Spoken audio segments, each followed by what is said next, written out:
Hello, everyone. Welcome to GNU according to CD, that is Government of National Unity. You know what, guys? There have been programs that are now coming back. Not exactly coming back, but in hindsight, South Africans are like, hang on a minute. We did see this program, but we did not take it quite seriously until GNU happened and everything that South Africans have been crying about, demanding for, and nobody would listen to us. You know who I'm talking about, the ANC.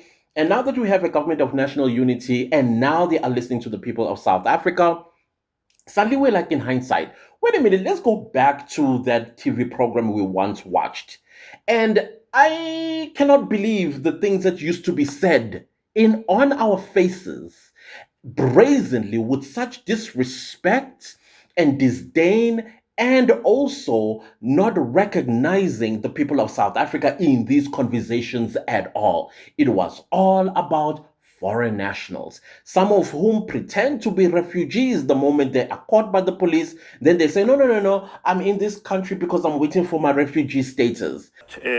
The determination process for one to be even a recognized refugee, as per the Act, is 6 months. But you may see someone who is in the country for more than 15 or even 20 years, and his status is not even determined in the country.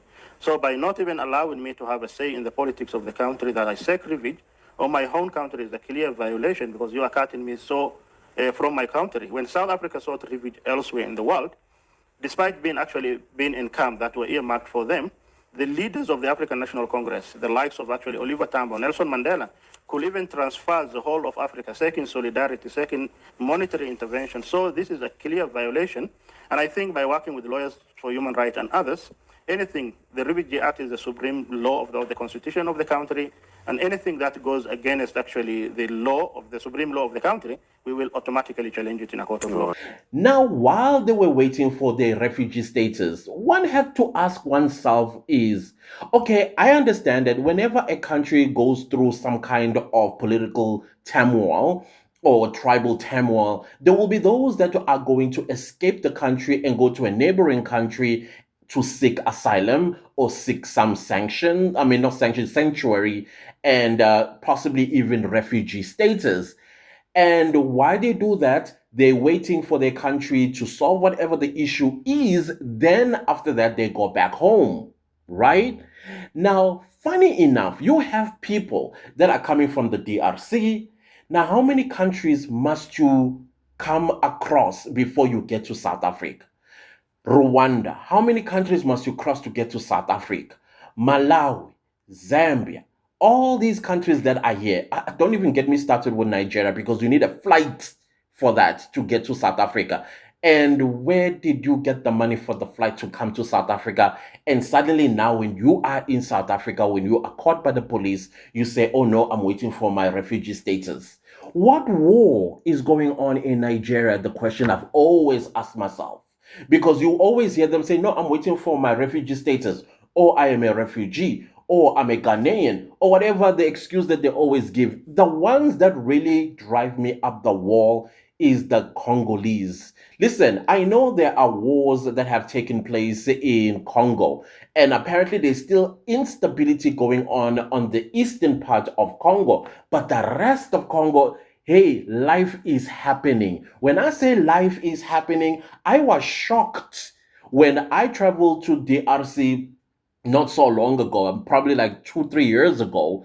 And I was like, I was nervous, number one. I was so nervous because in my head, I am thinking, oh my goodness, somebody's going to catch a stray bullet, or there's going to be these guerrillas that are going to come wherever we are going to, because we're not even given what you call this, the location. They said we're just going to be driven to the location. And as we are going to the location, I'm looking everything around. I'm like, why does everything look so beautiful, peaceful? There is not even a remnant of war or anything of that nature, or anything of that nature. And then that kind of changed my perspective because we were there for 5 days. I did not see anything that was happening there, even though we did travel. The what do you call this? Congo is divided by a river. The other side of the river, everything is fine and dandy. On the other side of the river as well, everything is fine and dandy. There are no wars, there are no gunshots, nothing. And then you come back to South Africa and you have Congolese refugees. They are like they've been here for 20 years, some of them. 20 years. And there's no war going on back at home. Okay, fine. Let's say the Eastern Congo is unstable right now, but the rest of Congo, why don't you run to the rest of Congo where there are no wars or instability? People there are living lavish lifestyles. People are living comfortably and they worry about nothing. But you want to come to South Africa, and when you are caught undocumented, you say you are here on a refugee status. If you are sent back home, you are being sent to be killed. By who? Who's going to do that? Because all you have to do is don't go to Eastern Congo, go to the West, go to the South, go to the North. All of those things are not happening. Why must you be a nuisance to South Africa? And then on top of that, what I also dislike about most of these guys, they like throwing the apartheid regime when South Africans used to be held by African countries. Do you know that they think we don't know our history? They really think we don't know our history. Yes, I agree that there were African countries that were assisting South Africans against apartheid. But those that were exiled or those that left South Africa and went into these African countries, guess where they went to? They went to refugee camps. They had camps. And they could not leave those camps without permission from whoever that cordoned off them living separately from the population of those countries that hosted them. But the way they act here as if we were integrated into their communities. Let me tell you something, even my own family, when we fled from KwaZulu-Natal to Swaziland because of political instability in KwaZulu-Natal, where my own family was targeted by a different political party and apartheid government, we fled to Swaziland. And when we got to Swaziland, do you think we were integrated into the society of Swaziland? No. We were given our own place. And most of whom, yes, like I always said, I know most of these older politicians that today are in parliament, from the president all the way to MEC, who is of Gen X. That Gen X group guys. I know all of them because I saw them in Swaziland when we were cordoned off from the greater population of Swaziland. Even though Swaziland was not as strict as other African countries, we were not, we could leave the camp without seeking permission. And we could also leave the camp and live or integrate ourselves into the Swazi community, even though there was those camps. In Tanzania, Zambia, all these places, there were refugee camps for South Africans. They were never integrations. So now they come and manipulate us because they think we don't know our history and they want us to be grateful for what they have done. We have Green, White, and Green, who used to be the loudest about anti-apartheid government. And okay, they withheld oil, but then that is what to their own economic detrimentalism. But today they are telling us, oh, South Africa, we donated $61 billion. How did you donate $61 billion when you were on each other's throats in the 1960s, 70s, even from the 50s when oil was discovered in Nigeria? How are you signing checks? Where are the proof of those checks? So, of course, we understand very well as South Africans that, okay, you are saying that this is on the internet, but who wrote the internet? Who wrote that information to suit what narrative? Because you need to have proof of these things. I mean, I'm a child of the ANC, and we know most things that happened in the ANC, and not once did we ever receive a check that was taking care of us as as people who fled our country to Swaziland and all these other places so that we are fed. We had to fend for ourselves. I remember my mom; she used to fend for us. And I'm sure all the other, exilees, they also were buying from, they had to work, they had to do something to get money. No way we were told that, oh, this money is a donation from Nigeria. $61 billion to be exact. So these lies, they read these things as if it's the truth. A human being writes things and put them in the internet. if they want to drive a certain narrative. And then there are people who buy. South Africans are, as South Africans, we don't buy things that easily. You will have to show us proof before we can believe you. So you can huff and puff all you want about the $61 billion that was donated to South Africa and children during school breaks, whatever the nonsense they always say, and Mandela tax and what. Why is it you guys can't provide evidence for that? Show us proof. Show us proof. Show us paper trail, at least paper trail, to show that indeed $61 billion was sent to South Africa to free the black people of South Africa from the grips of apartheid, as if Nigeria was the only African country that was active. As a matter of fact, if there was any country that was so active in terms of any other country, we would say it was Russia. This is outside of Africa. If it's inside of Africa, Angola is the one that has every right to scream on mountaintop what they've done for the people of South Africa, the black people during apartheid, not Nigeria. Angola. You see, Angola, they're quiet. They're not saying, they're not screaming on top of the mountain. They mind their own business that is going on in Angola. Those are the people that South Africa, if we had to say we owe a lot of gratitude to, it is Angolians. Yes, all the other African countries did contribute however they could, but Angola, I'm telling you, my own grandfather, his remains still in Angola today. My grandfather. That's how much involved Angola was against apartheid. So now I'm looking at this document and this program. These NGOs, one of these, in fact, not one, all these NGOs have been fighting for refugees to have political say in our political system. What rubbish is that? They are allowed to open their own political parties. That is why you have Phil Craig, a whole British man, decided to open a political party to come and shit on people, on the people of South Africa's head, so that he can tell us where to get off in our own country. And then if you are going to allow refugees who ran away from their homes because of political instabilities, not only political instabilities, but tribal wars between them, and both these tribes, or all the tribes that are that have issues with each other back home, and they organize themselves in South Africa, and they start that nonsense that they started in their countries here in South Africa.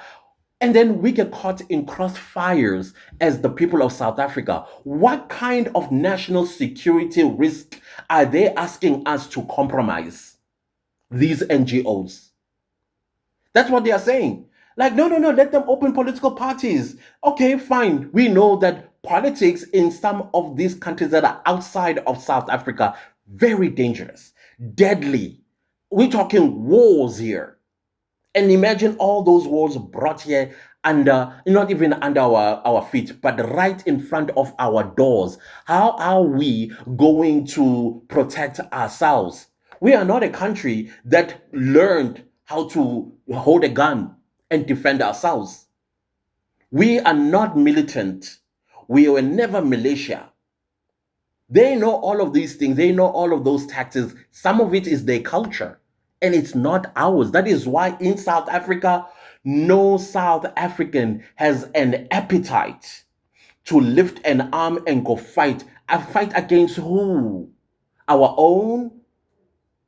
That is not how we work in South Africa. So now they got angry when the former Minister of Home Affairs, Aaron Motsoaledi, changed the Immigration Act, or the immigration policy, where it forbids refugees from opening political parties or getting involved in politics in South Africa. And these NGOs, they say they have the right. Imagine, they say they have the right to have a say in South Africa's politics.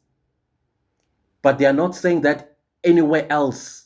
But the disrespect South Africa goes when it comes to foreigners in this country. They don't see us.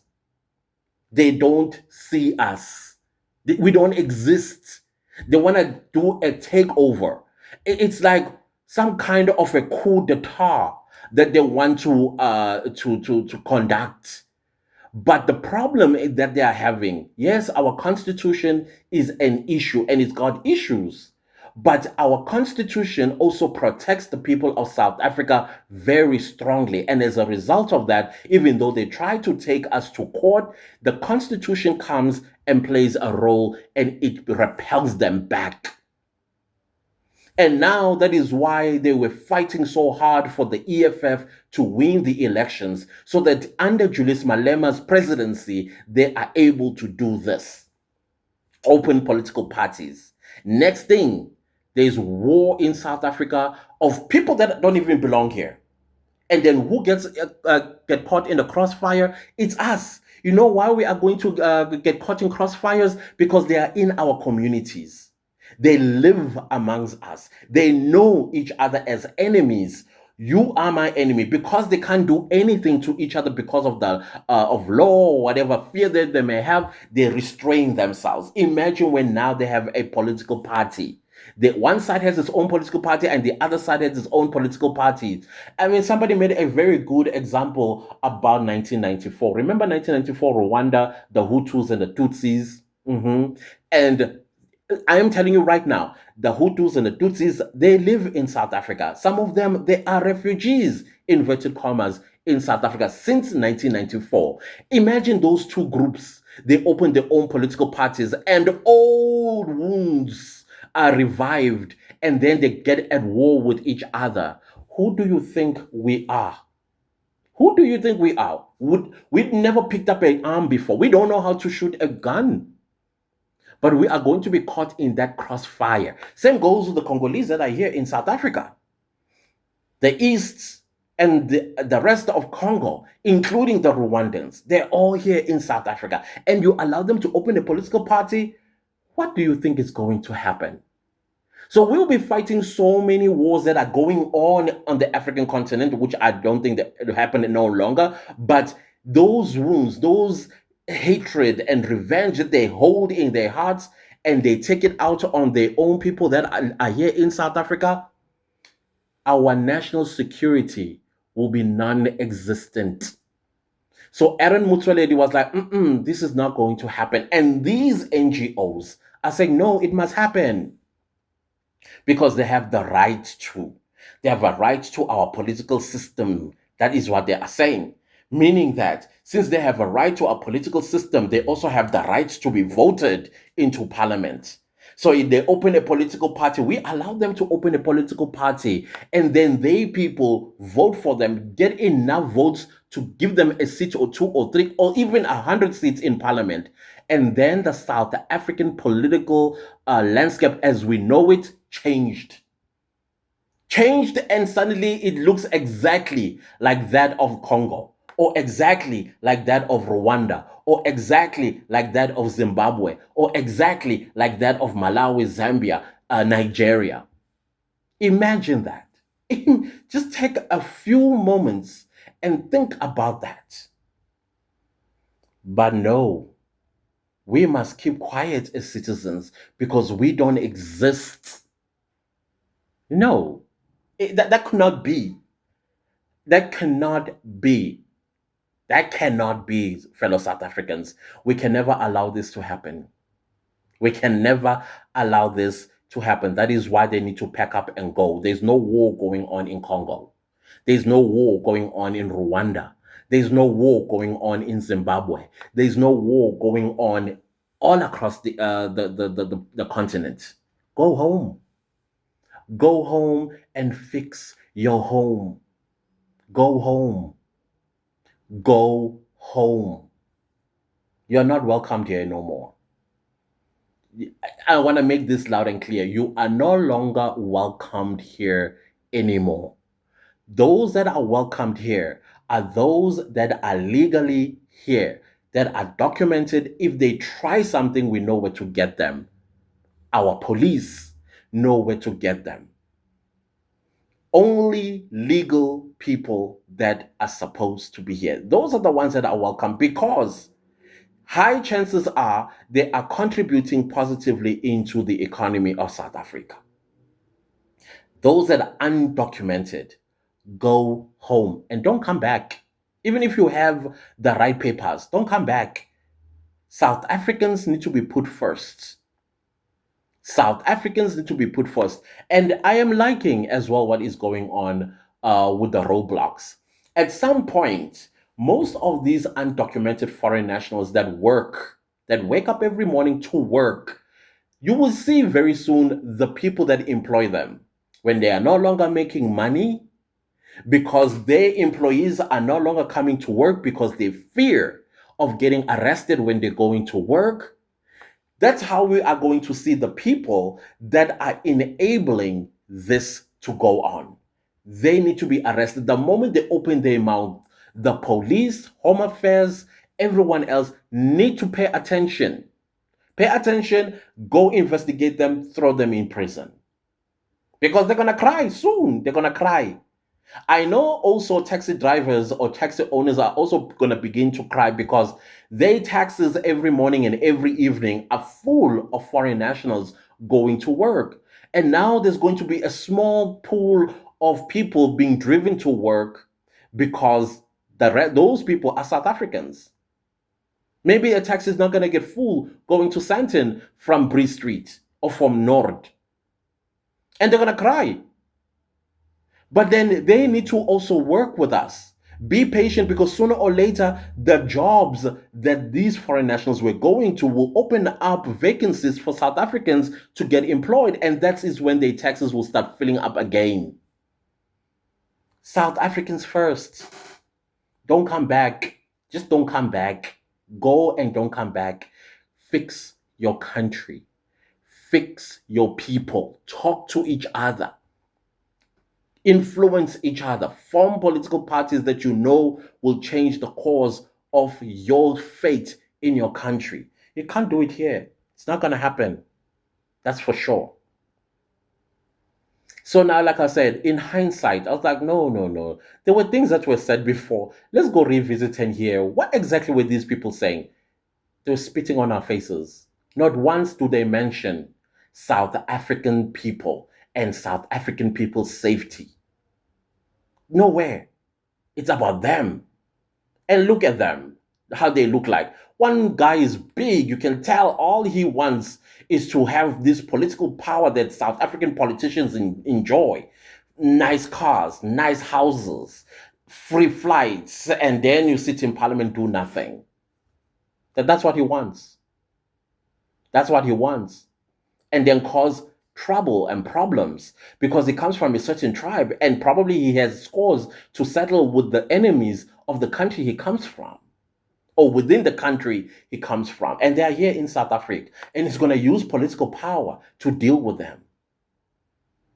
And this is how they will erode all the laws that put South Africans first, Batupili.